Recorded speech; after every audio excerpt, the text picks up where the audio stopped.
fíjense, ahí está, desde una observación directa o puede ser, claro, como ya lo dije, a través de antecedentes previos. Si prestamos atención en algo que nos llame la atención, algo geológico, algo, qué sé yo, biología, algo de fisiología, etcétera, eso nos va a llevar a una pregunta y nos vamos a establecer una hipótesis. La hipótesis es una simple suposición. Conecta bien tu micrófono, Bastián. ¿Ya? La hipótesis es una simple suposición. ¿Ya? En ciencia, hipótesis es totalmente distinto a teoría. La teoría se construye sobre la base de hipótesis que han sido aceptadas. En cambio, la hipótesis como tal no ha sido aceptada ni rechazada. Tiene que pasar por un exhaustivo proceso de experimentación. Una vez que tenemos nuestra hipótesis, diseñamos el experimento. Eso es pensar qué voy a hacer, cómo lo voy a hacer, qué diseño estadístico utilizar. Martín, ¿cuál es tu duda? Profe, yo tengo una pregunta. O sea que cuando la hipótesis es aceptada, el experimento tiene que repetirse. Cuando la hipótesis ha sido aceptada, necesariamente después lo correcto es volver a repetir el experimento. Cada vez que tú Ah, repites el experimento y vuelves a aceptar tu misma hipótesis, eso te va a llevar a una generalización, ¿ya? ya, Con una vale. hipótesis aceptada, ¿vale? Y nuevas hipótesis que apoyan un concepto, un proceso relacionado, eso te va a llevar a construir una teoría, ¿ya? Ya, Ya, profe, gracias. repito entonces, ¿vale? Repito entonces, el diseño va a implicar qué tengo que hacer, cómo lo voy a hacer, qué voy a evaluar, cuándo lo voy a evaluar, qué diseño estadístico utilizar. Florencia, ¿cuál es tu consulta? ¿Qué Florencia, tiene que suceder para que pase? Sí.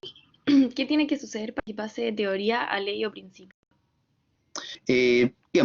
tiempo y aceptación, solidez en la teoría, que no ocurran o que no aparezcan antecedentes que desmoronan la teoría. Si la teoría permanece inmutable en el tiempo, a través de nuevas investigaciones que se hacen por muchos conjuntos de científicos o grupos de trabajo, vamos a poder transformar nuestra teoría en una ley o principio científico. Pero esto es más en el campo de la física, ¿ya? En biología no hablamos de leyes, hablamos de teorías, ¿ok? Una vez que diseñamos el experimento, nos vamos directamente a la experimentación. La experimentación es hacer el experimento. Vamos a obtener resultados, ¿ya? Vamos a analizar críticamente los resultados, los vamos a discutir y concluimos. Podemos aceptar la hipótesis, lo cual nos va a llevar a este camino, o rechazamos de plano nuestra hipótesis. Si rechazamos la hipótesis, tenemos que reformular la hipótesis, tenemos que hacer una hipótesis nueva, ¿ok? Si hacemos una nueva hipótesis o construimos una nueva hipótesis, obviamente tenemos que hacer un nuevo diseño y volver a hacer de nuevo lo mismo. Pero puede ocurrir que mantengamos la hipótesis, ¿ok? En ese caso, vamos a revisar y rediseñar el experimento. Puede que tal vez hayamos utilizado una metodología que no era la más moderna, puede que a lo mejor la sensibilidad de los instrumentos que hayamos utilizado no era la más adecuada, o a lo mejor tenemos que ampliar nuestro diseño, ¿ya? A lo mejor habían factores que no habíamos considerado, por lo tanto es que tenemos que rediseñar el experimento, pero mantenemos la hipótesis y volvemos a hacer lo mismo, ¿ok? Ya. Veamos. Bueno, esto es básicamente lo que está en la diapositiva anterior, la observación, no olvidar que es prestar atención fijamente en algo que nos llame la atención, el planteamiento del problema equivale a la pregunta o a la duda, o nos hacemos varios cuestionamientos, la hipótesis es una posible explicación, una solución tentativa o posición, en el experimento hacemos el experimento, eso implica hacer el experimento, diseñar implica pensar qué vamos a hacer, Y una vez que tenemos los resultados, los analizamos en forma crítica. Eso es la discusión o análisis crítico de los resultados. ¿Ya? Bien, ya les expliqué lo que era teoría y cuándo la teoría pasaba a una ciencia, a una ley. Y por último, en esta clase hay un concepto que también podemos utilizar en ciencia, que es el concepto de serendipia. A ver, la ciencia principalmente se construye sobre la base de conocimiento experimental. Ignacio, sí, ¿cuál es tu duda? Profe, que en la diapo anterior, ¿Ya? cuando se habla de ley, ahí dice, ¿Ya? sometida a diferentes condiciones. Si se somete a diferentes condiciones, ¿no cambia el experimento? El experimento cambia, pero siempre, en ese caso, se apunta, aunque cambien las condiciones, aunque cambie el experimento, apunta a mantener la teoría que se había establecido previamente. Puedes cambiar las condiciones, pero vas a aceptar hipótesis que apoyan lo que tú ya habías construido, que le dan más fuerza a lo que se había construido con la teoría. Por lo tanto, no se desmorona o no se erosiona la teoría. ¿Ya? No Ya. sé si me explico. ¿Ya? Ok. Bien. Entonces, la ciencia la podemos construir con principalmente conocimiento experimental, conocimiento empírico, pero también podemos construir ciencia a través de un conocimiento o un descubrimiento casual, de algo imprevisto, de algo que no estaba planificado.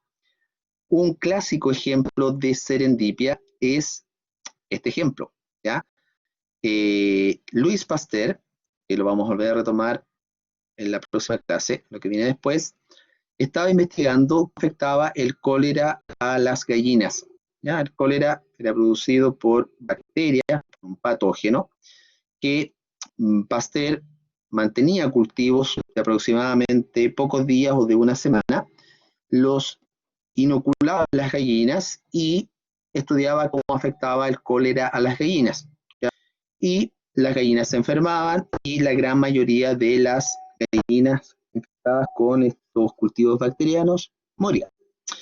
Entonces cuenta la historia que en alguna oportunidad Pasteur tuvo que viajar y le pidió a su laborante que inyectara o inoculara a un grupo de gallinas con bacterias, de manera que cuando él volviera las pudiera estudiar. Y ya, el laborante fue Pasteur, pero el laborante olvidó inocular las gallinas, se olvidó totalmente de lo que le había pedido el profesor. Y se acordó después de 2 semanas prácticamente de que él había partido, pero inoculó ahora las gallinas con cultivos que estaban viejos, con cultivos que tenían 3 semanas, ya, cultivos bacterianos. Inoculó las gallinas, ya, volvió Pasteur, y Pasteur quería investigar el cólera, comenzó a estudiar las gallinas, pero las gallinas no se enfermaron y ninguna murió. Comenzó a averiguar Pasteur, le preguntó al laborante si había seguido estrictamente lo que él le había pedido, y ahí el laborante le tuvo que indicar que había inoculado las gallinas con cultivos viejos, cultivos bacterianos que ya tenían como 3 semanas.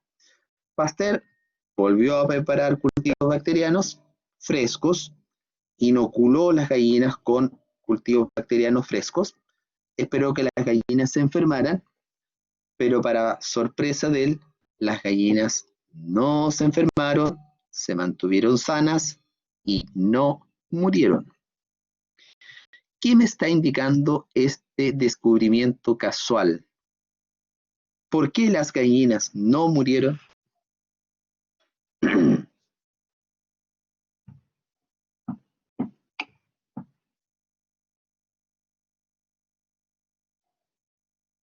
Repito rápidamente. El laborante inoculó gallinas con vivos de 3 semanas. Las gallinas no se enfermaron, no murieron. Volvió Pasteur.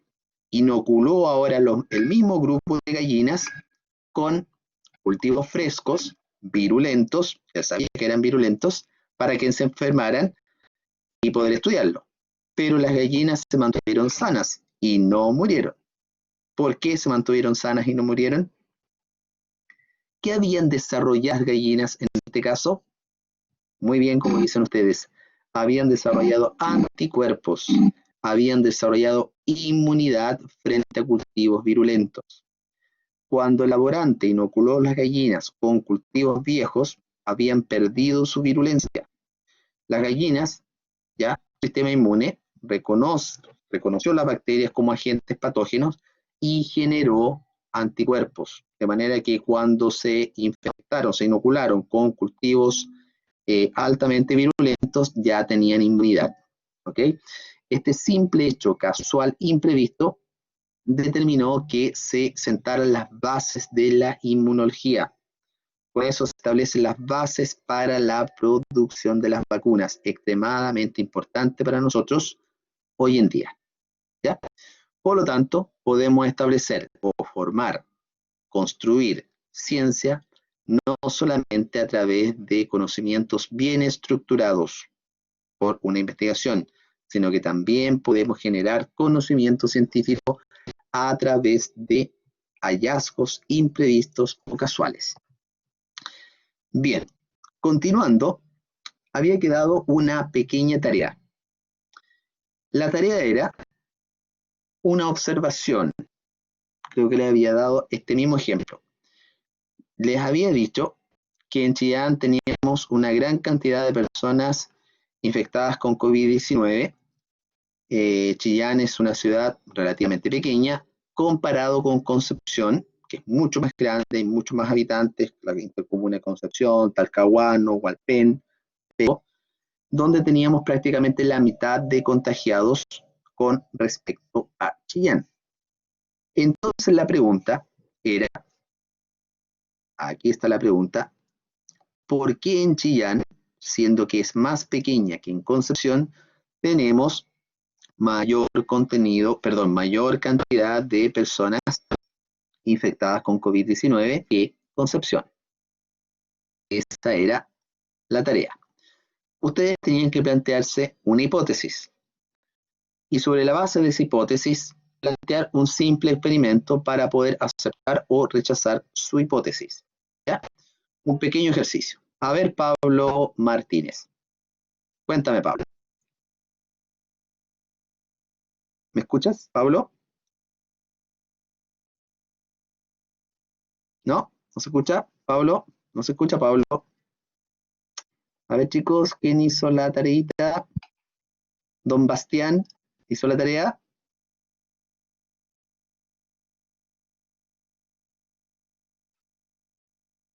Daniela. A ver, Daniela. Coméntanos, Daniela, ¿cuál es tu hipótesis? ¿Se escucha? ¿Sí, se escucha? Ya, mi hipótesis era que Chillán, al ser una ciudad más chica, hay una mayor congestión de personas que pueden entrar en contacto, mientras que en Concepción, al ser una ciudad más grande, las personas están dispersas, haciendo que el riesgo de contagio sea menor. Y Ya. el experimento general que hice fue que A entré ver, a internet. espera un poquito, Daniela. Espérate un poquito, Daniela. Está bien lo que tú planteas. Ahora te pido que lo redactes de una manera más simple. En la hipótesis, chicos, siempre traten de redactarla de tal manera que sea un factor el que ustedes tengan que analizar en el experimento. Eso hace más fácil plantear la hipótesis. Entonces, lo que Daniela dice que Chillán, por ser más chica la ciudad, la gente está más junta, por lo que alcancé a escuchar. En Concepción la gente está más separada. Ya, ¿cuál sería entonces, Daniela Gessler, el factor que tú quieres analizar?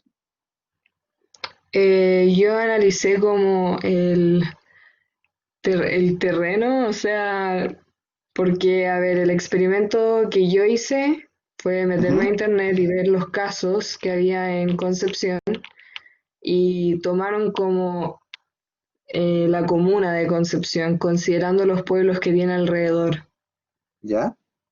Porque yo sé que dentro del centro hay harta congestión de personas, pero dentro de la investigación de casos están considerando a Concepción como intercomuna, con todos los pueblos de alrededor, que no tienen muchos casos y quizás no haya.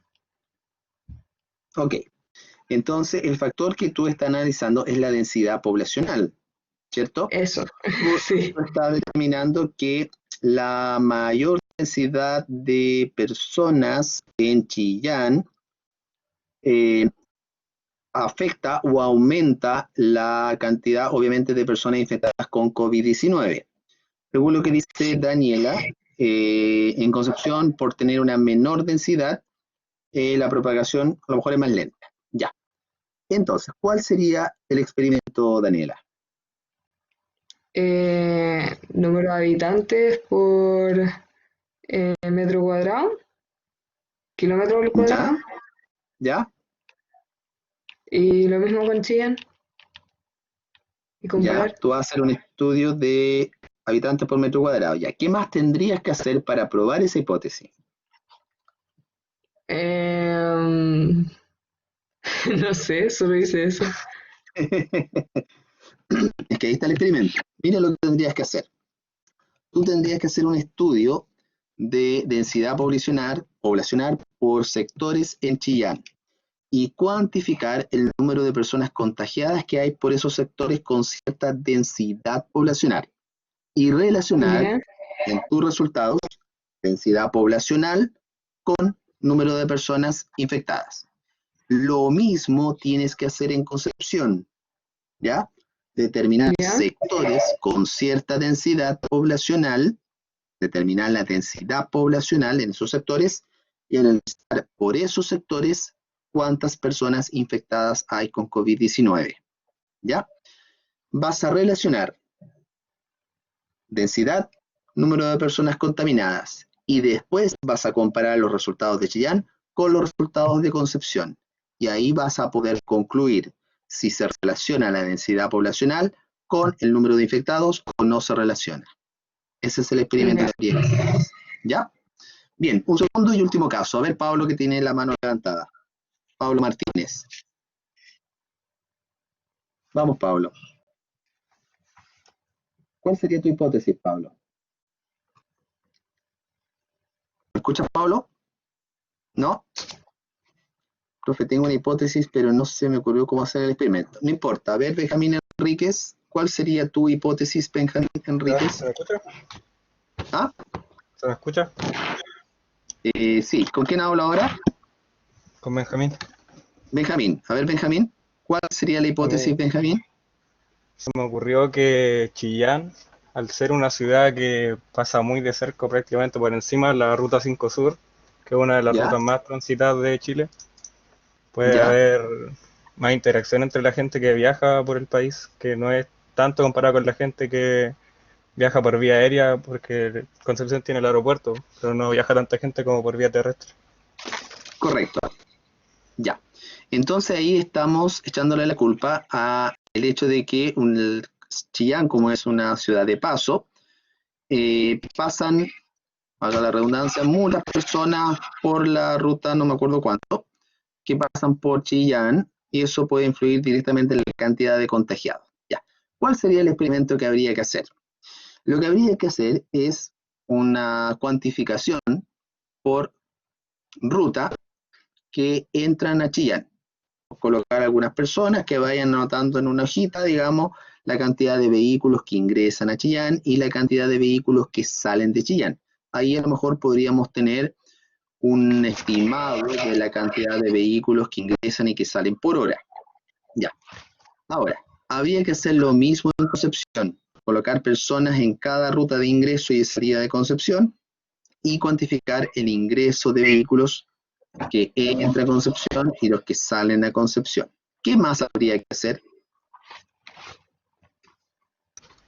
Que con eso taparía solo el lado de la ruta terrestre y quedaría la parte Ya, de pero no te aeropuerto. compliques con la ruta aérea, porque la ruta aérea va a ser otro factor que va a hacer más difícil el experimento. Ahora, habría que ver por esas personas que ingresan, si es que ingresan personas infectadas con COVID-19. Claro, tendrías que ir haciendo, es difícil, pero eso habría que hacerlo, porque es algo hipotético lo que estamos pensando. Habría que ir aplicándole test de COVID-19 a cada persona que ingresa a Chillán y a cada persona que ingresa a Concepción. Y ahí vamos a tener un estimado si ingresan más o ingresan menos. ¿Ya? Ya, Ok. gracias. Ya, chicos. Ok. Entonces, cuando ustedes redacten una hipótesis, suponiendo que aparezca una hipótesis en el solemne, siempre traten de hacerlo lo más simple, ¿ya? Es decir, que la hipótesis apunte a un factor y que ese factor sea el que queramos medir, analizar en el experimento. ¿Ok? Isidora, levantaste la mano. ¿Cuál es tu duda? ¿Se escucha? ¿Sí? ¿Sí? Mi duda es si es que la hipótesis tiene que ser redactada como una afirmación. Lo más, a ver, sí. Generalmente en algunos científicos la redactan como afirmación. Sí. Sería Ya, lo más pero no adecuado. es... Ah, ya, a eso iba. Es lo Ya. más adecuado. Ahora, en tu conclusión, tú vas a aceptar la hipótesis o la puedes rechazar. Pero lo ideal es aceptarla como, perdón, redactarla como afirmación. Correcto. Muchas gracias. Muy bien. Ya. Bien, chicos, estamos con esto entonces. Esto nos quedaba el cachito de la segunda clase. Voy a cargar la clase de hoy. Ahora nos corresponde origen de la vida en la Tierra. También es otra hipótesis. Alcancé a ver por ahí que la cantidad de adultos mayores puede ser mayor en Chillán. En ese caso habría que evaluar cuál es la cantidad de adultos mayores en Chillán y cuántos de ellos están contagiados con COVID-19 y compararlo con Concepción. Hay que hacer lo mismo con la otra ciudad, exactamente lo mismo. ¿Ya? Ya, chiquillos, vamos a comenzar entonces con la siguiente clase. Corresponde que analicemos ahora origen de la vida en la Tierra, ¿ya? Como aparece en esta parte de la diapositiva. Cuando hablamos de vida, recordemos que para nosotros vida va a corresponder al conjunto de átomos y de moléculas que tienen bien estructurado, que tienen la capacidad de nacer, crecer, reproducirse y morir. Los seres vivos, como tal, para poder llamarlos seres vivos, deben estar conformados por una o por más células, entendiendo que la célula es la unidad morfológica, fisiológica, genética, evolutiva, más pequeña de todo ser vivo. Los virus no están formados por células, por lo tanto, los virus no clasifican como seres vivos, son agentes microscópicos infecciosos, igual que los priones, igual que los viroides. ¿Ya? Ahora, si queremos analizar el origen de la vida en la Tierra, siempre partimos en esta clase con esta diapositiva, que nos está explicando el origen del universo. Actualmente, la teoría que nos explica el origen del universo es la teoría del Big Bang. Según la teoría del Big Bang, aquí hay un número importante: inflación, aumento, expansión, a eso se refiere inflación, aumento, como si tú estuvieras inflando un globo. La edad del universo, según los astrofísicos, tiene una edad, nuestro universo, de 13.700 millones de años. Esa es como la edad más aceptada hoy en día para el universo. Recordar, por favor, este número, 13.700 millones de años. Según la teoría del Big Bang, que explica el origen del universo, toda la materia y la energía de nuestro sistema solar, toda la materia y la energía de la galaxia Vía Láctea y de todas las galaxias del universo se puede comprimir al máximo en un punto pequeñísimo, infinitamente pequeño, un punto de densidad máxima que existió hace 13.700 millones de años. Como toda la materia y la energía estaba contenido en este espacio, en este punto pequeñísimo, no había espacio ni había tiempo. Pero algo ocurrió, que comenzó a expandirse esto, comenzó a inflarse, y comenzó una gran explosión o expansión que permanece hasta hoy en día. Por lo tanto, en esta flechita tenemos aquí el tiempo cero, cuando se origina nuestro universo. Antes del universo no había nada, no había espacio ni había tiempo. Y aquí tenemos el tiempo actual, año 2020. Por lo tanto, de aquí hasta acá tenemos 13.700 millones de años. Ya. Pregunta para todos, pregunta de cultura general. ¿Cuál es la edad del planeta Tierra?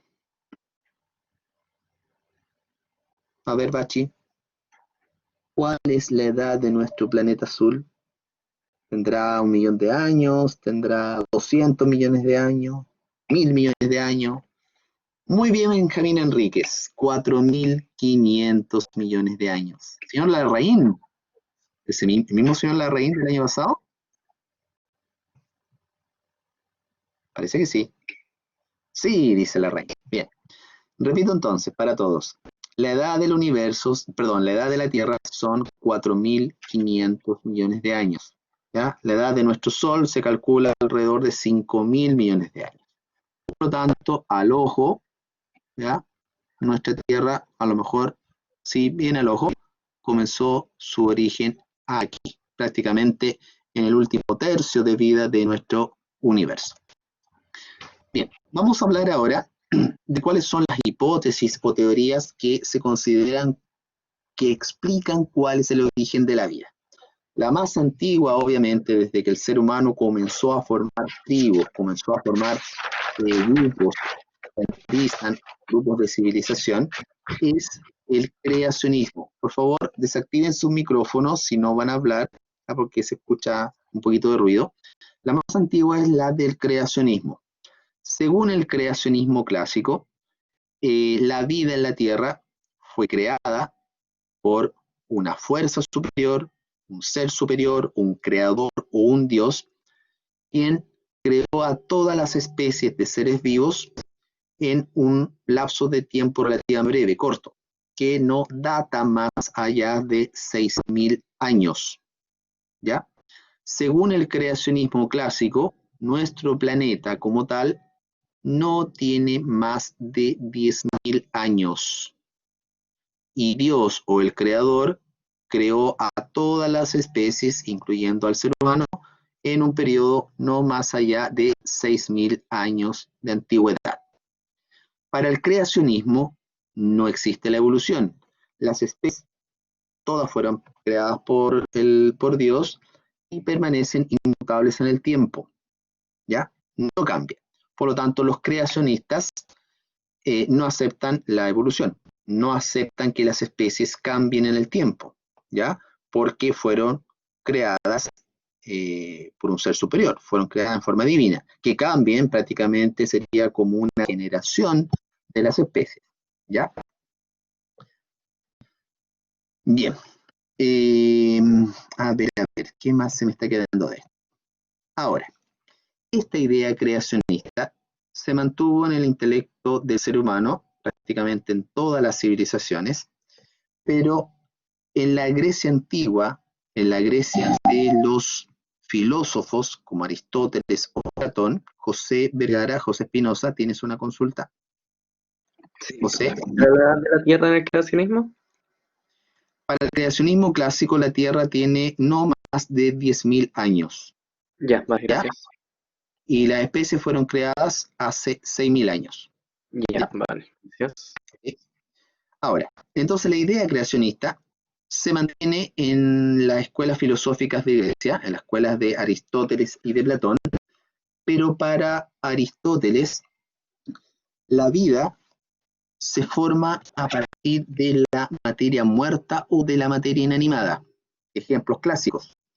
A partir de la carne en descomposición, como observamos acá, se pueden formar cantidad de moscas.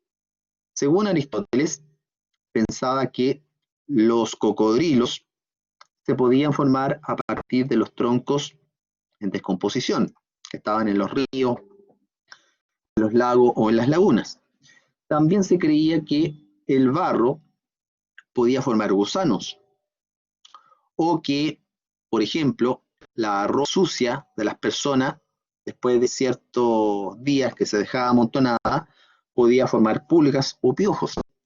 Por lo tanto, se pensaba que, insisto, la vida se formaba a partir de la materia inanimada o de la materia muerta.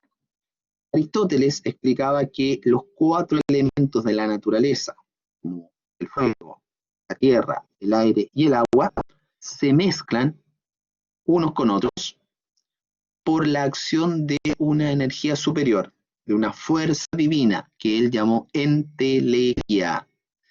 Es la entelequia la que toma los elementos inanimados o muertos y los transforma en vida. ¿Ya? Esa fue la explicación de Aristóteles. Y punto. Incluso Aristóteles creó una escala de complejidad donde tenía desde los seres más simples a los más complejos. Javiera Arredondo, ¿cuál es tu duda? Profe, ¿eso es lo mismo que la fuerza vital o no?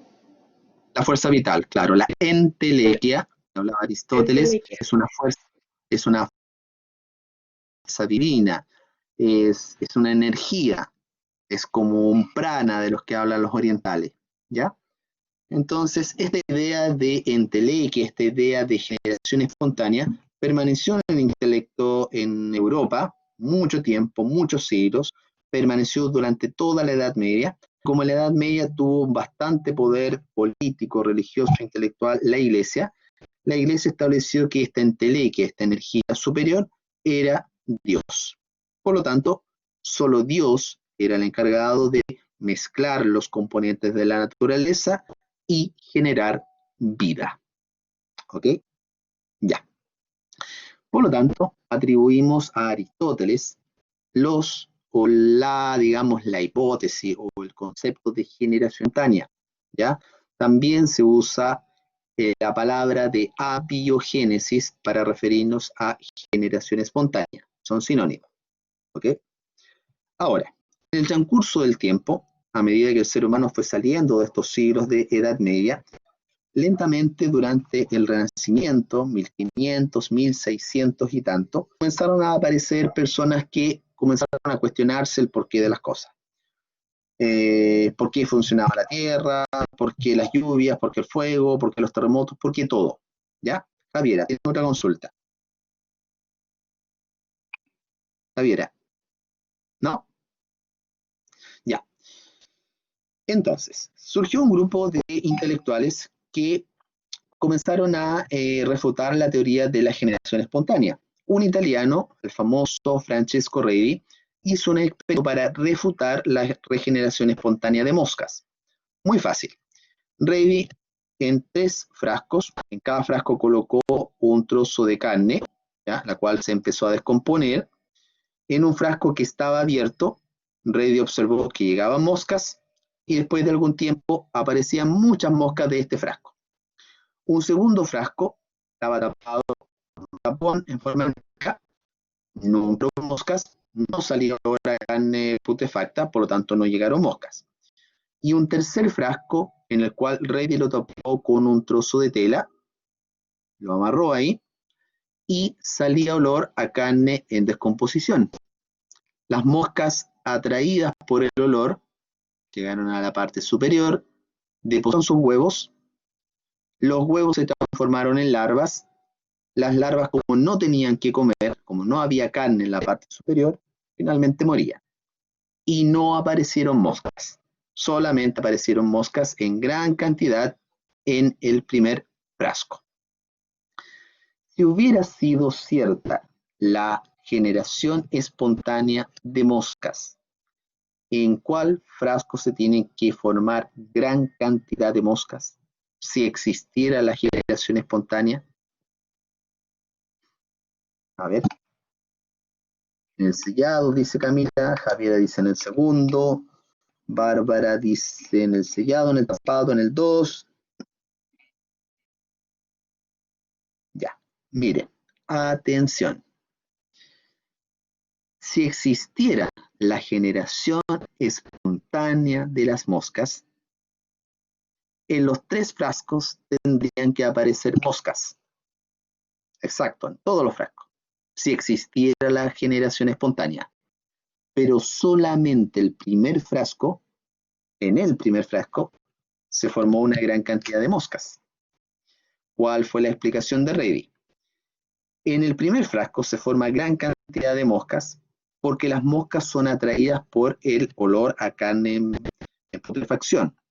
Colocaron sus huevos, los huevos formaron larvas, las larvas se alimentaron de la carne y finalmente dieron origen a gran cantidad de moscas.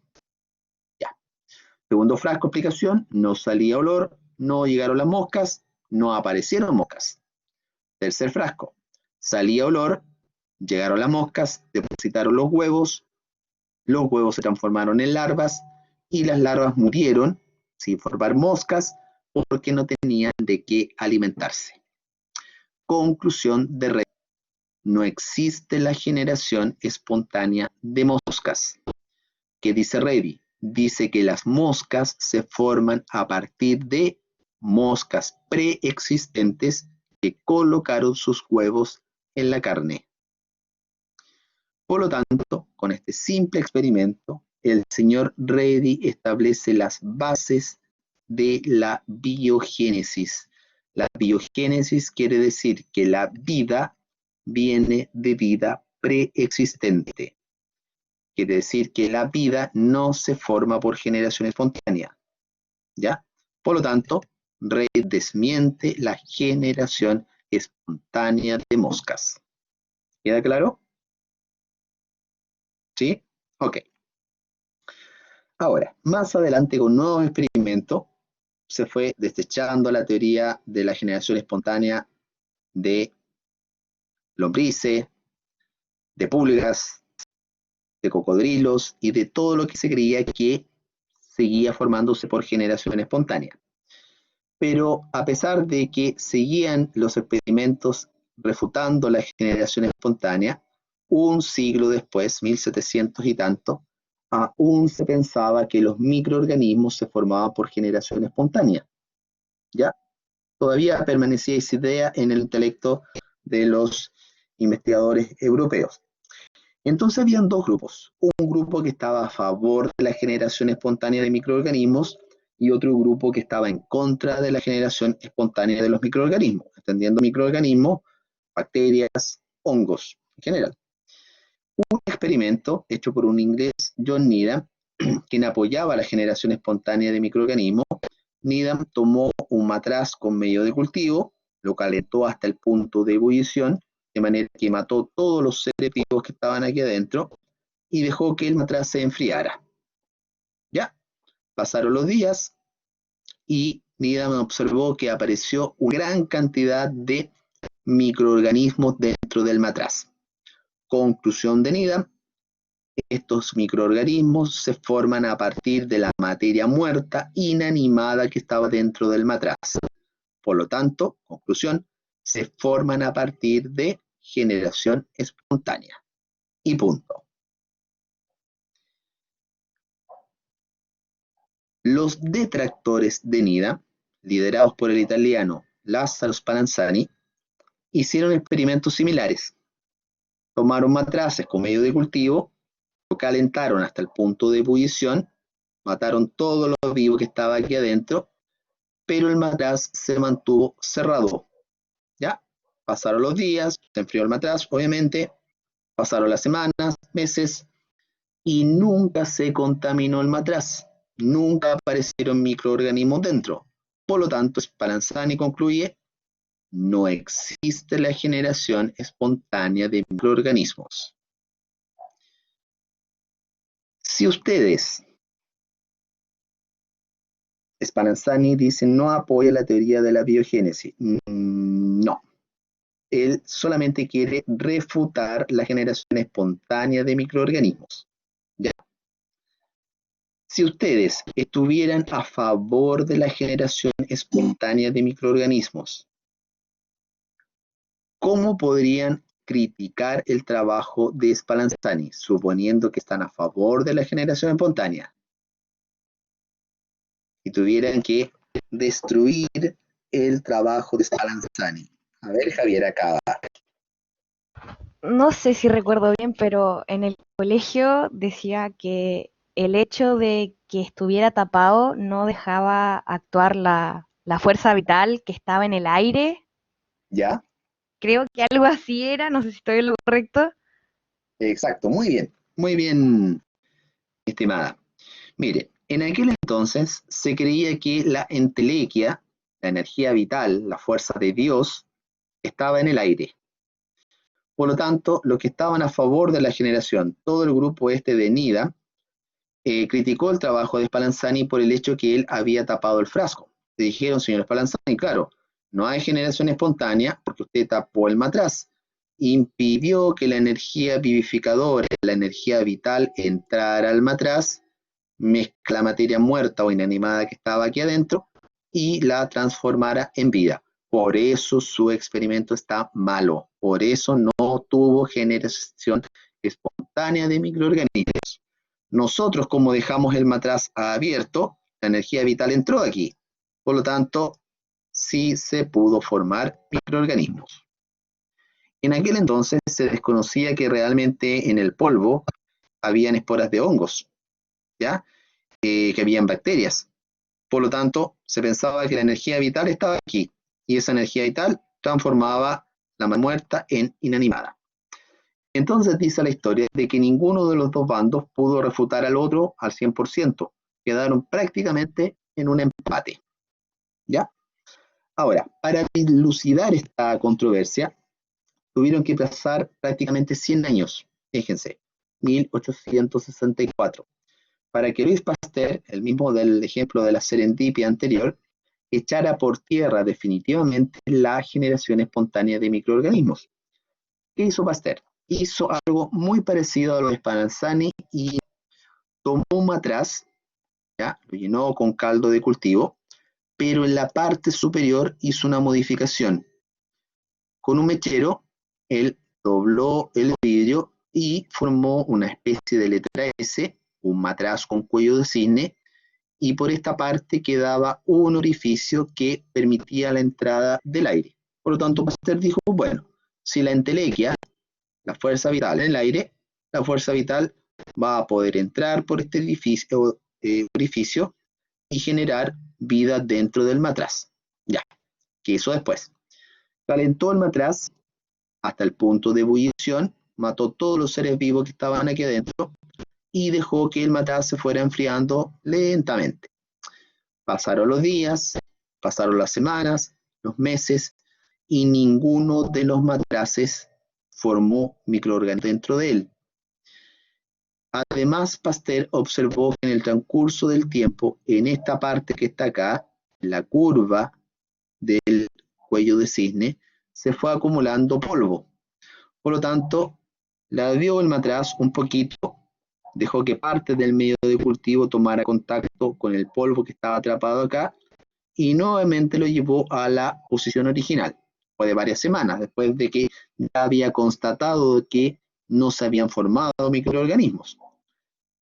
Pasaron unos días y ahí sí que observó que en el caldo aparecía gran cantidad de microorganismos.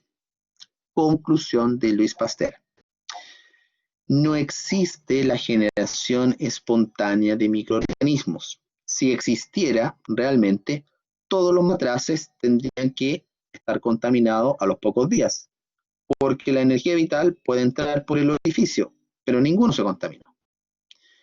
¿Dónde están los microorganismos iniciales? Según Pasteur, están en el polvo que había quedado atrapado en esta parte del matraz. Por lo tanto, al tomar en contacto el caldo de cultivo con el polvo que estaba atrapado acá, ahí sí se producía contaminación del matraz. Por lo tanto, conclusión final, los microorganismos se forman a partir de microorganismos que están en el polvo. Los microorganismos preceden de microorganismos preexistentes o provienen de microorganismos preexistentes. Por lo tanto, Louis Pasteur confirma la hipótesis de la biogénesis. Echa por tierra definitivamente la generación espontánea. ¿Ok? Bien.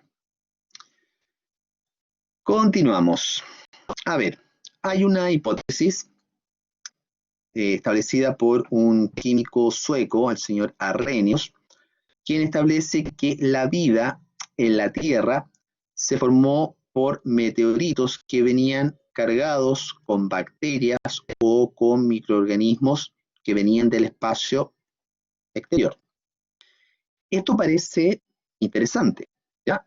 Parece factible, pero supongamos que la vida en la Tierra se formó de esta manera. ¿Creen ustedes que es posible? Pregunta para bachillerato. Sección T01. Benjamín dice que no. Daniel León dice que no. Bárbara González dice que no. Patricio Enríquez dice que no. A ver, Patricio Enríquez. Patricio, ¿por qué dices que no, Patricio? ¿Puedes hablar, Patricio? Patricio Enríquez. No tiene micrófono. María Ratia Rivas, ¿puedes hablar, María? Aló, María Sí, Ratia. A ver, María, ¿por qué dice que no? porque en el espacio es difícil crear vida dependiendo de dónde venga. Hasta acá Ya. es como ilógico. ¿Por qué es O difícil? sea, ¿Por qué crees que es difícil? porque por ejemplo, no puede venir, no sé ya, por un ejemplo de Marte, un cuerpo a la Tierra, porque se ha estudiado que en Marte se supone que no hay personas, po, No, pero ¿o estamos no? hablando de vida de microorganismos, vida bacteriana. Mire, pongamos en el supuesto de que hace millones de años atrás Marte sí tenía vida, ¿ya? Hoy en día se sabe que Marte antiguamente tenía vida. Supongamos que, perdón, tenía agua. Supongamos que cuando tenía agua hace miles de millones de años atrás, un meteorito chocó con Marte y expulsó gran cantidad de rocas que venían con bacterias marcianas. Esas rocas quedaron en el espacio y después llegaron al planeta Tierra y sembraron el planeta Tierra con bacterias marcianas. O sea, la vida en el planeta se formó con vida marciana. ¿Creen ustedes factible eso? ¿Parece cierto o no? Ignacio López, ¿por qué no? A ver, Ignacio, ¿puedes hablar, Ignacio? Por las altas temperaturas. A ver, Ignacio, ¿puedes hablar? ¿No quieres hablar? No tiene micrófono. Ya, chiquillos, arreglar sus micrófonos. Miren, ¿cómo son las condiciones en el espacio exterior? A ver, Martín Burgos, ¿levantaste la mano? Martín. No, pero yo quería decir que, hablando del espacio, ya que hay vacío, o sea, Ya. no hay oxígeno para la vida y además que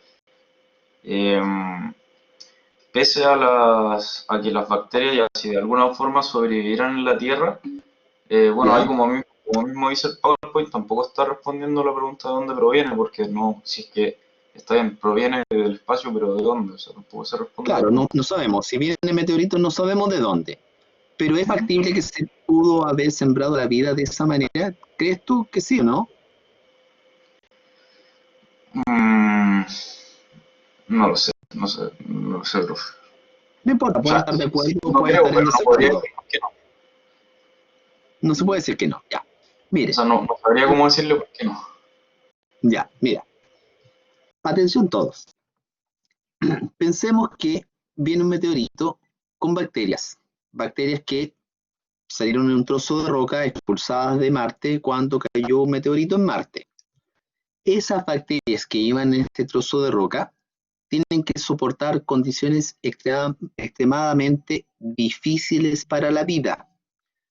En el espacio exterior, ya hay condiciones extremadamente, digamos, adversas para la vida. No olviden que en el espacio hay vacío, no hay presión. Si fuéramos en forma instantánea, nos transportáramos al espacio, explotaríamos. Ya se nos saldrían los ojos, reventaría el abdomen, reventamos porque no hay presión. Además, hay frío extremo, casi frío absoluto, menos 100, menos 200 grados bajo cero. Hay una alta radiación cósmica. Por lo tanto, son condiciones extremadamente adversas para la vida. Ahora, si la vida soporta todo eso, además, tiene que soportar las fuerzas de ingreso al planeta. Tendría que soportar la alta temperatura de la fricción del meteorito con la atmósfera. además tendría que soportar la fuerza de choque, el impacto en la corteza terrestre o en el mar. Por lo tanto, son muchos los obstáculos que tiene que sortear la vida para que esta hipótesis sea correcta. Lo que se ha encontrado en los meteoritos son moléculas orgánicas. Se ha encontrado, sí, pero forma de vida propiamente tal hasta ahora no se ha encontrado. La única forma de dar evidencia empírica experimental a la panspermia sería encontrando meteoritos con microorganismos vivos, bacterias en vivas, ¿ya? Ahí sí o sí tendríamos evidencia experimental a favor de la panspermia. Pero así como así es muy, muy difícil, ¿ya? Benjamín dice, hay meteoritos en el que han encontrado bacterias fosilizadas, pero no hay forma de saber que venían con el meteorito o fue cuando se estrellaron. Efectivamente, se han encontrado, como muy bien dice Benjamín, meteoritos que presentan bacterias. Puede que la fosilización de la bacteria fue producto del impacto, ¿ya? No se sabe con certeza si venían con meteorito, ¿ya? Mientras, insisto, no aparezcan bacterias vivas en meteoritos, no tenemos sustento empírico para esta hipótesis, ¿ya? Bien, hoy en día, una de las hipótesis o teorías ya más aceptadas con respecto al origen de la vida es la teoría quimiosintética. Esta teoría fue establecida como una hipótesis por Parin y Haldane, dos científicos en forma independiente, por allá por el año 1923. ¿Ya? Miren, según Oparin, hace 4.000 millones de años atrás, la Tierra era muy, muy diferente a lo que conocemos hoy en día. No había vida. La superficie de la Tierra tenía una gran cantidad de volcanes en una activa erupción, había gran actividad volcánica, y había océanos que estaban calientes producto de esta gran cantidad de energía geotérmica, producto de actividad volcánica. En los mares, obviamente había agua, pero que tenía una gran cantidad de moléculas inorgánicas, pequeñas moléculas inorgánicas. La atmósfera, en cambio, también tenía moléculas inorgánicas, y la atmósfera era reductora, no era una atmósfera que tuviera oxígeno como hoy en día. Hoy en día las condiciones de la atmósfera es una atmósfera oxidante, pero en aquel entonces, como no había oxígeno, era una atmósfera de tipo reductor. Además, en la atmósfera había vapor de agua, había hidrógeno, metano, moléculas inorgánicas, había gran cantidad de vapor de agua, producto de que el mar estaba caliente, había mucha evaporación, se formaban nubes, y como no había oxígeno, no había capa de ozono, y los rayos ultravioleta pasaban directamente a los océanos, incidían directamente en el agua, o pasaban a la corteza terrestre, a la Tierra. Además, como había gran cantidad de nubes, habían tormentas y habían descargas eléctricas. Por lo tanto, estaban imperando condiciones bastante extremas, como lo conocemos hoy en día. Sin embargo, estas condiciones propiciaron el desarrollo de moléculas orgánicas. Me explico. En el mar, que en realidad Oparin lo llamó una sopa primordial o un caldo primigenio, con este calor producto de la radiación ultravioleta y producto de las descargas eléctricas, la materia inorgánica se mezcló y comenzó a formar lentamente, en un periodo de 2.000 millones de años, comenzó a formar materia orgánica, lentamente. Esta formación de materia orgánica a partir de moléculas simples, inorgánicas y 3 fuentes de energía, Oparin lo llamó síntesis prebiótica. Repito, síntesis prebiótica. En el transcurso de 2.000 millones de años, en el planeta hubo síntesis prebiótica. Hoy en día, la materia orgánica es sintetizada por los seres vivos. Es la misma vida la encargada de sintetizar las moléculas orgánicas hoy en día, pero en aquel entonces fue por síntesis prebiótica. Ahora, estas moléculas orgánicas que se fueron formando, lentamente se fueron haciendo más complejas y más complejas. Por lo tanto, comenzó una evolución prebiótica, una evolución química. Y llegó un momento en que las moléculas se comenzaron a autoorganizar.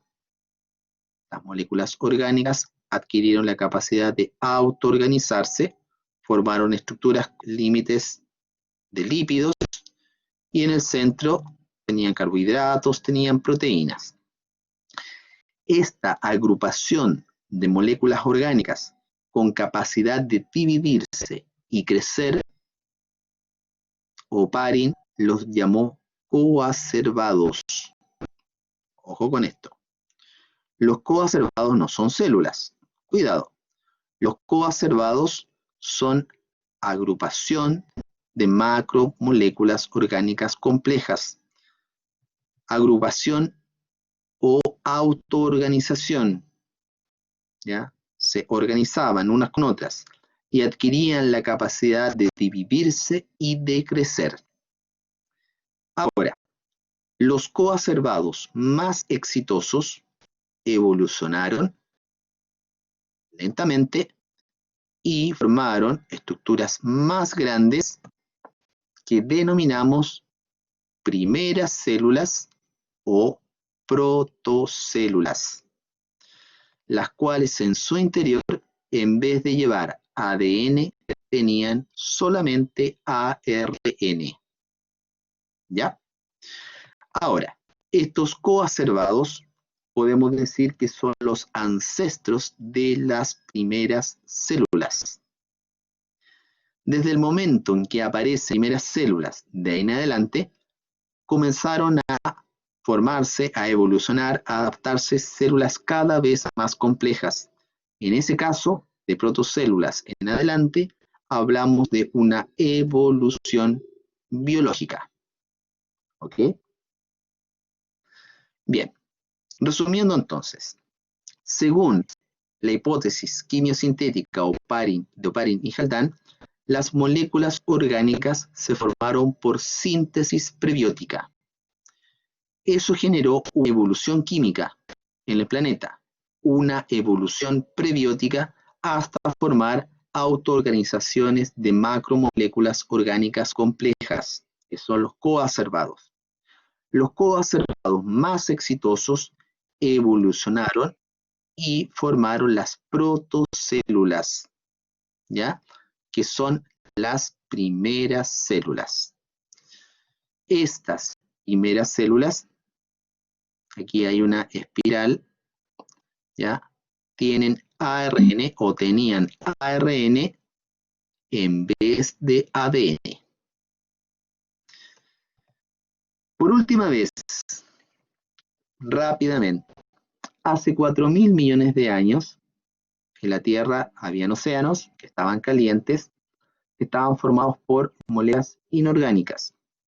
Lentamente, en el transcurso de 2.000 millones de años, estas moléculas inorgánicas se fueron entrelazando y formaron moléculas orgánicas, producto de la energía que había en aquel entonces, que era radiación ultravioleta, descargas eléctricas y el calor de la corteza terrestre producido por los volcanes.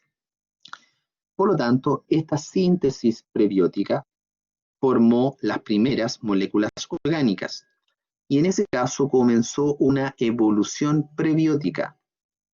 Las moléculas orgánicas se empezaron a organizar unas con otras en distintas combinaciones y aparecieron unas combinaciones que tenían la capacidad de dividirse y de crecer, igual que una célula, pero todavía no eran células. Estas organizaciones se llaman coacervados, que podríamos decir que son los ancestros químicos de las actuales células, ¿ya? Ahora, los coacervados más exitosos evolucionaron y formaron las primeras células o protocélulas. estas protocélulas tenían ARN en vez de ADN. ¿Ok?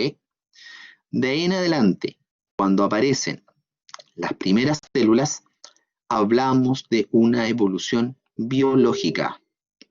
De ahí en adelante.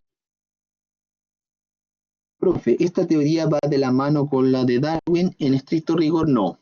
¿Ya? Darwin establece que los mecanismos evolutivos que permiten la evolución, que permiten la adaptación de las especies, es la selección natural. Darwin se refiere básicamente a la evolución de plantas y de animales, ¿ya?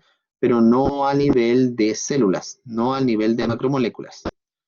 Si bien hablamos de evolución, también hablamos aquí un poco de selección. Darwin nunca habló de células, nunca habló de macromoléculas. ¿Ok? Ya. Ahora, no se me vaya, no abandone la sesión. Esto, para allá voy, José, de momentito. Esto fue propuesto en 1923 como una hipótesis, pero Oparin y Haldane no entregaron evidencia experimental empírica a favor de su hipótesis. Tuvieron que pasar 30 años para que en 1953 dos investigadores, Miller y Urey, estos que aparecen acá, entregaran información experimental a favor de la hipótesis quimiosintética de Oparin y Haldane. Ya. Veamos qué hicieron Miller y Urey.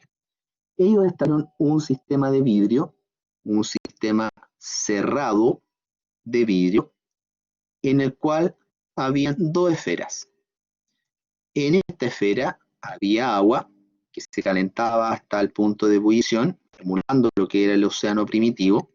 El vapor de agua ascendía por esta parte, llegaba a esta otra esfera donde había moléculas o gases inorgánicos y habían dos electrodos que cada cierto periodo de tiempo emitían una descarga eléctrica. El vapor que estaba caliente pasaba después por un refrigerante, se condensaba, llegaba a la parte inferior y Miller y Urey tomaban muestras abriendo esta válvula y analizaban químicamente el material que recolectaban en la parte inferior del sistema. En unos pocos días y semanas encontraron que en esta parte se sintetizaban, o mejor dicho, aparecían moléculas orgánicas ya bastante complejas. Aparecían aminoácidos, aparecían proteínas, incluso podía aparecer hasta ATP y pequeños nucleótidos.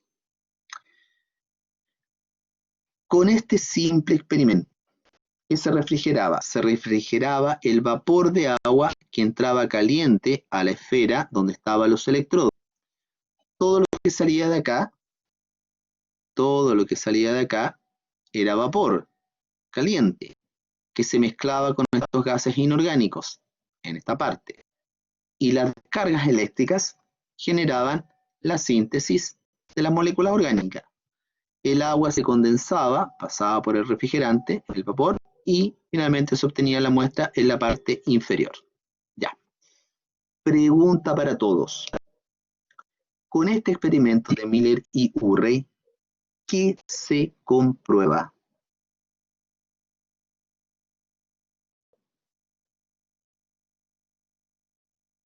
A ver, Bachi. La evolución prebiótica. No exactamente. Muy bien, señor Bastián Salgado. La síntesis prebiótica.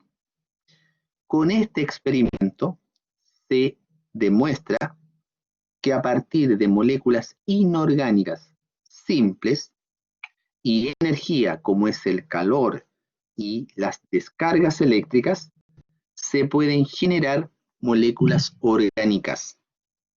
¿Ya? Por lo tanto, con este ejemplo se demuestra la síntesis prebiótica.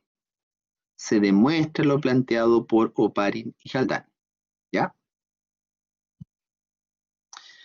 Ahora, fíjese que este sistema está cerrado.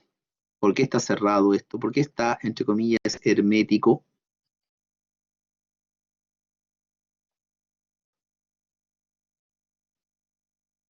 La evolución prebiótica, José, viene después de la síntesis prebiótica. Una vez que se empiezan a formar las moléculas orgánicas, esas moléculas orgánicas se tienden a hacer cada vez más grandes y complejas y tienden a autoorganizarse unas con otras. Eso es evolución prebiótica. Pero con este experimento no se demuestra la evolución prebiótica, se demuestra la síntesis prebiótica. Muy bien, Javiera. El sistema está cerrado porque hay que, digamos, emular las mismas condiciones atmosféricas que había en la atmósfera primitiva. No hay oxígeno dentro del sistema. ¿Ya? Es un sistema reductor que facilita la formación de moléculas orgánicas. Perfecto. ¿Por qué la Tierra antes tenía distintas condiciones a las que tenemos hoy en día? Muy buena pregunta, Alexia. Voy a hablar de algo que no está considerado en la materia, pero para responder la pregunta de Alexia. En aquel entonces no había oxígeno, ¿ya? En el transcurso de 2.000 millones de años fueron apareciendo las primeras células, las cuales, como no había oxígeno en la Tierra, había las células todas eran anaeróbicas. Pero como comenzaron a proliferar rápidamente las bacterias anaeróbicas, comenzaron a consumir las materias orgánicas que se estaban generando por síntesis prebiótica. La tasa de alimentación era altísima, era mucho mayor a la tasa de formación de moléculas orgánicas. Por lo tanto, comenzaron a morir gran cantidad de bacterias orgánicas y algunas en particular evolucionaron y comenzaron a generar pigmentos que tenían la capacidad de generar su propio alimento. Aparecieron las células autótrofas. Las células autótrofas con energía solar comenzaron a producir su propia materia orgánica a una tasa mucho más rápida que la tasa de la síntesis prebiótica. Y como comenzaron a generar su propio alimento, ellas inmediatamente se comenzaban a alimentar de su alimento que producían, pero, aquí viene un pero, como parte del metabolismo de estas plantas autótrofas, comenzaron a liberar oxígeno al ambiente, oxígeno a la atmósfera. Y lentamente, en el transcurso de 1.000 millones de años, la atmósfera pasó a tener lentamente oxígeno. Pero el oxígeno era totalmente tóxico para todas las bacterias anaeróbicas. Todas las anaeróbicas comenzaron a morir como producto del oxígeno que era liberado por las autótrofas. Y hoy en día las bacterias anaeróbicas están relacionadas a zonas donde no hay oxígeno. Por ejemplo, los pantanos, en las profundidades de los lagos, de las lagunas, ahí encontramos gran cantidad de bacterias anaeróbicas, ¿ya? Pero inicialmente la atmósfera no tenía oxígeno. El oxígeno fue producido por las primeras células autótrofas que aparecieron en la Tierra. Ya. Veamos. 10 para las 4. Me voy a tomar 5 minutos más. Pregunta para todos. ¿Qué teorías permiten refutar la generación espontánea? A ver. Pregunta para todos. Bachi. Alexis, muy bien. La biogénesis. La biogénesis nos dice que la vida viene de vida preexistente. La biogénesis refuta la generación espontánea. Muy bien. La generación espontánea nos indica que la vida viene de materia inanimada o la materia muerta. La biogénesis dice que la vida viene de vida preexistente y punto. ¿Ya? Segunda pregunta. ¿Qué teoría apoyan los señores Miller y Urey? Quimiosintética, perfecto. Ellos comprueban la hipótesis quimiosintética establecida por Oparin y Haldane. Perfecto. ¿Cuál es el experimento? Lo que estábamos analizando en la diapositiva anterior.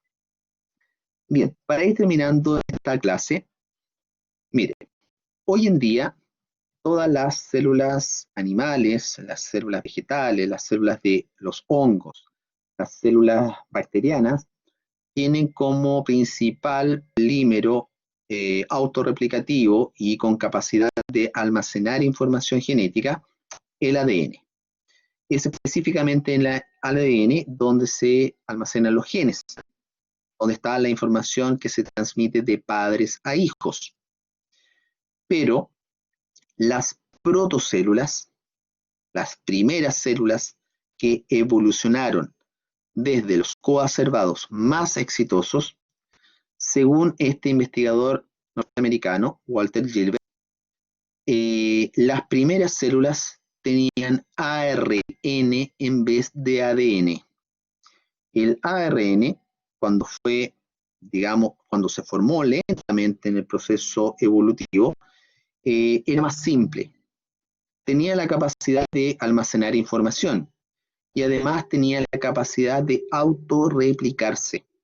Por lo tanto, las primeras células comenzaron a almacenar su información genética en el ARN. Y era el propio ARN el encargado de autorreplicarse. ¿Ya? Constanza me pregunta, profe, ¿la teoría quimiosintética no tiene que ver con la generación espontánea? No exactamente, se tiende a confundir. La quimiosintética nos indica que las primeras moléculas orgánicas aparecieron por síntesis prebiótica y que las primeras células se formaron en el transcurso de miles de millones de años por una evolución prebiótica. En cambio, la generación espontánea nos dice que la vida, en un periodo de tiempo corto, la vida se forma de materia inanimada. Por ejemplo, a partir de carne en putrefacción. En unos pocos días de materia muerta se puede formar vida. Pero la quimiosintética nos dice que las células se formaron a partir de una evolución química que tardó millones de años. Por lo tanto, son distintas. ¿Ok, Constanza? Ya. Entonces, profesor, la teoría de la biogénesis refuta la generación espontánea. Sí, es la biogénesis la encargada. Sí. Evolución prebiótica y síntesis prebiótica, sí, Camila, son conceptos distintos. Sí. Ya. Entonces, ¿qué nos dice Gilbert? Dice que las protocélulas tenían ARN en vez de ADN. El ARN es más simple y tiene la capacidad, o tenía la capacidad de autorreplicarse. En el transcurso de la evolución, de esta evolución de macromoléculas orgánicas, fue apareciendo el ADN, el cual tenía la capacidad de almacenar 100% de información genética y gracias a proteínas y a las enzimas, tiene la capacidad de autorreplicarse. Por lo tanto, hoy en día el ARN tiene un papel secundario. Es el ADN el que tiene la principal función de almacenar información genética. El ARN se llamó ribosima. Hay algunos tipos de ARN que se llaman ribosimas. ¿Ya? De hecho, uno de los antecedentes a favor de lo que plantea Gilbert es que existan ribosimas, es decir, ARN que tienen, como dice acá abajo, simultáneamente la capacidad de almacenar información genética y catalizar reacciones químicas. ¿Ya? Eso es una ribosima. ¿Ya? Bien. En el libro que usted puso como biografía, ya José, ¿puede hablar José más rápido? Sorry. Yo busqué en el libro que usted puso de bibliografía, ahí sí, el segundo. ¿Ya? Y ¿Ya? salía que en 1980 se descubrió que el ARN podía funcionar como catalizador. Exacto. Y este responde a la hipótesis del mundo de ARN. ¿Sí? Y ese es el ARN que se llamó como ribosima. Entonces, Exacto. ¿es el ARN o no? ¿De Walter Gilbert o no? ¿Perdón? ¿Es el mismo ARN que el de Walter o no? Sí, es el mismo. Entonces, ya. Gilbert, ¿por qué se basa en esto? ¿Por qué plantea esto? Porque claro, como se han encontrado ARN, que son ribosimas que pueden almacenar información y a la vez trabajar como enzimas, el ARN al principio hace 2.000 o 3.000 millones de años atrás, podía almacenar la información de las protocélulas y catalizar reacciones bioquímicas y a la vez autorreplicarse, ¿ya? Por lo tanto, Gilbert plantea, en base al hecho que existen ribosimas, plantea que las primeras células tenían ARN. La ARN es más simple, es monohebra. El ADN es más complejo, es doble hebra. Por lo tanto, para que llegara a existir el ADN, previo tiene que haber existido el ARN y después el ADN. ¿Ok? Ya. Por último, mis estimados, me queda un minuto. Esto es muy fácil. Esto se lo voy a dar de tarea. ¿Cuándo tenemos clase ahora? Mañana. Mañana tenemos clase a las 11. Perfecto. Por lo tanto, mañana esto nos va a servir como resumen de esta clase y vamos a comenzar hablando de Darwin y selección natural. Nos queda un minuto de consulta. Si hay algo que no les haya quedado muy claro, pregunten en voz alta. Prefiero que usen el micrófono. Daniela, ¿tienes alguna duda? Don Bastián, ¿tiene alguna duda? Señor Larraín, ¿tiene alguna duda? Constanza. Esa Sí, diferencia entre... Ay, Ay, A ver, no, ¿me escucha? Ay, ¿quién va a hablar primero? A ver, ay, no sé. ya, a ver, ¿cuál Yo es tu solo duda? quiero preguntar que al principio de la clase había dicho que la célula era la unidad más pequeña de los seres vivos, pero no es el átomo. ¿O no? No. La célula, cuidado, mira, escucha. La célula es la unidad morfológica, fisiológica, genética, evolutiva, más pequeña de todo ser vivo. ¿Ya? Ya, ya. Ahora, desde el punto de vista de niveles de organización de la materia, los átomos son el nivel estructural más pequeño de todo ser vivo y de toda, ¿cómo decirlo? De todo elemento, de toda estructura que hay en la Tierra. Todo está formado por átomos. Los minerales, el agua, todo está formado por átomos. ¿Ya? Florencia, ¿cuál es su duda? ¿Usted había dicho que la evolución biológica comenzaba luego de los coacervados o luego de las protocélulas? De las protocélulas. De las protocélulas en adelante. ¿Ya? De ahí hablamos de una Gracias. evolución biológica. ¿Ya? Había un joven que estaba haciendo una consulta. la diferencia, ¿Cuál es tu nombre? José, Don José, dígame. la diferencia entre la evolución prebiótica y la síntesis prebiótica. Buena pregunta. Sí, Claro. la síntesis prebiótica se refiere a la formación de moléculas orgánicas a partir de moléculas inorgánicas simples y las tres fuentes de energía que habían en el planeta. Eso es síntesis prebiótica.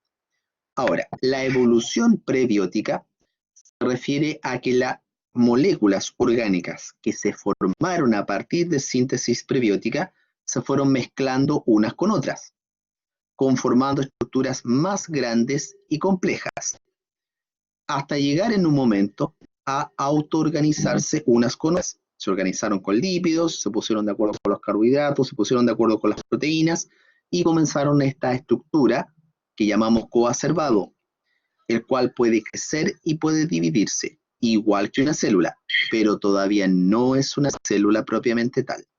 ¿Ya? Ya, pero ¿Sí? estas dos, Perdón, no te escuché bien. las dos se relacionan directamente. Claro, para que exista evolución prebiótica, previamente tiene que existir síntesis prebiótica, Ya, porque la síntesis prebiótica te aporta las moléculas orgánicas que se tienen que organizar unas con otras.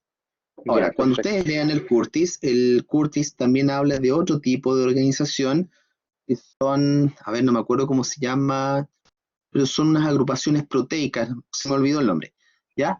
Es posible que aparte de los coacervados hayan aparecido múltiples organizaciones de moléculas orgánicas, Sí, ¿ya? son específicas. Microcápsulas, no me acuerdo cómo se llamaban. Por lo tanto,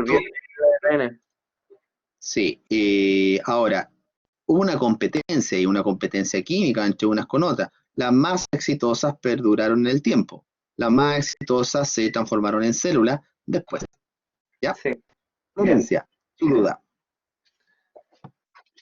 Florencia. Disculpe, Martín. yo le había preguntado y se me quedó la mano arriba. Ya, Martín, la última consulta, chiquillos. Ya estamos en la hora. Entonces, cuando hablamos de la evolución prebiótica, todavía no se habla de vida. No. ¿Cuándo aparece la vida? Cuando aparecen las células.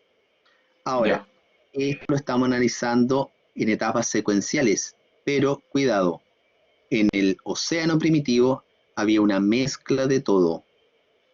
¿Ya? No quiere decir que primero sí o sí tuvo que ocurrir síntesis prebiótica, después ocurrió evolución prebiótica y después aparecieron los coacervados y los más exitosos se transformaron en protocélulas. En algún momento había una mezcla de todo. ¿Ya? ¿Entienden Ya. eso? ¿Ya? Ya, perfecto. Ya, mis estimados, un abrazo para todos, cuídense, cuídense.